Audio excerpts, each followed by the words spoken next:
Hi guys, இன்றைக்கி நம்ம சேனலில் முருங்கீரையை வச்சு இட்லி, தோசை, சாதத்துக்கெலாம் ரொம்பவே சுவையான துவையல் எப்படி செய்யுதுன்னு பார்க்கலாங்க. பேன் வச்சுட்டு 2 டேபிள் ஸ்பூன் அளவுக்கு நான் ஆயில் சேர்த்துக்கிறேன். ஆயில் நல்லா ஹீட் ஆனதுக்கப்புறமா 2 டீஸ்பூன் அளவுக்கு கடலைப்பருப்பு சேர்த்துக்கலாங்க. கடலைப்பருப்பு லைட்டாக பொன்னிறமாக செவந்து வந்ததுக்கப்புறமா இது கூடவே 2 டேபிள் ஸ்பூன் அளவுக்கு தனியாவை சேர்த்துக்கலாம்.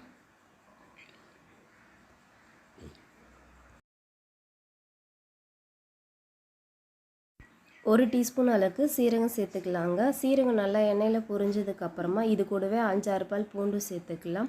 3 வரமிளகாய் எடுத்துருக்காங்க. உங்களுடைய காரத்துக்கு ஏற்ற மாதிரி நீங்கள் வரமிளகாவை சேர்த்துக்குங்க. இது கூடவே ஒரு மீடியம் சைஸ் வெங்காயத்தை கட் பண்ணி வச்சுருக்கேன். வெங்காயத்தை நல்லா வதக்கிக்கலாம். வெங்காயம் கொஞ்சம் நல்லா வதங்கி வந்ததுக்கப்புறமா 2 கொத்து கருவேப்பிலையை சேர்த்துக்கலாம்.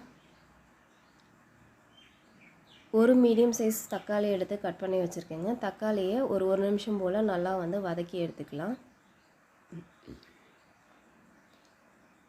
இது கூடவே ஒரு கைப்பிடி அளவுக்கு நான் முருங்கீரை எடுத்துருக்கேங்க.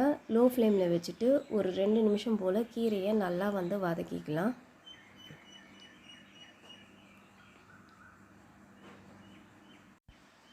கீரை நல்லா வதங்கினதுக்கப்புறமா ஒரு சின்ன நெல்லிக்காய் சைஸ் அளவுக்கு புளி சேர்த்துக்கலாங்க. ஸ்டவ்வை ஆஃப் பண்ணிவிட்டு இது கூடவே ஒரு கைப்பிடி அளவுக்கு கொத்தமல்லி இலையை சேர்த்துக்கலாங்க. இந்த மாதிரி லாஸ்ட்டாக கொத்தமல்லி இலை சேர்க்கறதுனால துவையலுக்கு நல்ல ஒரு ஃப்ளேவரை கொடுக்குங்க. அது மட்டும் இல்லாமல் இது முருங்கைக்கீரையில் தான் செஞ்சதுன்னு சொல்லிட்டு சொன்னால் யாரும் நம்ப மாட்டாங்க. அந்த அளவுக்கு ரொம்பவே சுவையாக இருக்கும். ஆறுனதுக்கப்புறமா மிக்சி ஜாருக்கு மாற்றிட்டு கொஞ்சமாக உப்பு சேர்த்துக்கிட்டு தண்ணி எதுவும் சேர்க்காம கொரன்னு சொல்லிவிட்டு அரைச்சிட்டு வந்துடலாம். ரொம்ப மையாக அரைக்கக்கூடாது. கொரன்னு அரைச்சா தான் டேஸ்ட்டாக இருக்கும் இந்த துவையல்.